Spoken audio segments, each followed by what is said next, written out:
My name is Brad. I'm a salesperson here at Surfing Hydrangea Nursery out on Nantucket. Here we are in late winter, so it's a great time to prune woody things like vines and shrubs. And here we have a wisteria vine, and I'd like to show you how to prune it. One of the most important things when you approach a new plant that you're not used to pruning is to keep your objectives in mind. What are we trying to accomplish here? There are four things that we're trying to accomplish with wisteria vines. Number one, we want to remove dead wood or damaged wood. Number two, we want to remove excessive vegetative growth. We want to tie in young branches to cover the trellis if it's not already covered, or the pergola if it's growing in a pergola.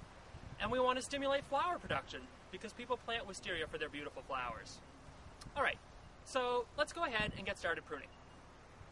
The first thing you want to do is to really take a good look at the vine. We want to preserve a large structure that can cover your support system, and we don't want to remove anything that's already covering, and so that's, just pay attention. Alright, so moving right along. The first thing to do is to remove any excessive vegetative growth from the base of the vine. These are small whippy vines like this that came about last year. They'll tend to run along the ground and root, and a lot of people say that wisteria are aggressive, and this is why. They're going to root on the ground and come back up. These shoots, in general, will not possess the characteristics of the parent vine that we're trying to grow. They won't flower. All they're going to do is root and run, so it's just as well to remove them. And I would remove them at their point of origin completely. Alright, so once you remove any excessive basal growth, the next thing to think about is removing any dead, broken, weak branches as you go along. This one's not too bad. There might be a few small branches back here that could go, but this is a young vine, so there's not a lot of major damage. I'd probably just leave it at that. And now, here we're going to move on to probably the most important thing, which is flower production. So when we look at the vine, we see a framework here of these large vines that are covering the trellis, and then we see a lot of long, whippy vegetative branches. Those aren't necessary.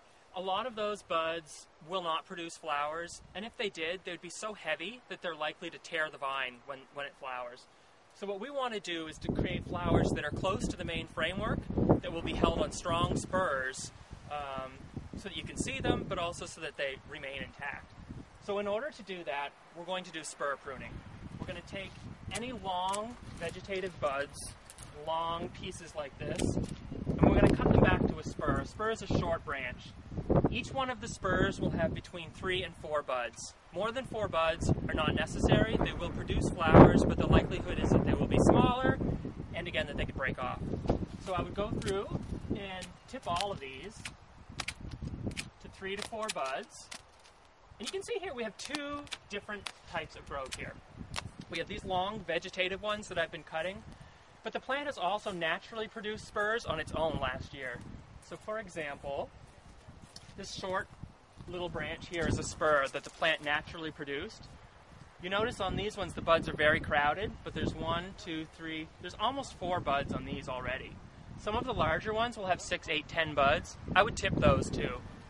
And when we do that, we're forcing the energy from coming up through the main framework into those remaining buds, and we're going to have strong, beautiful flowers. And that's basically it. Go through, start from the bottom, work your way up to the top, don't cut out anything large, and consider tying in some things as you go if there's any bare areas. So there you go, pruning wisteria in the winter.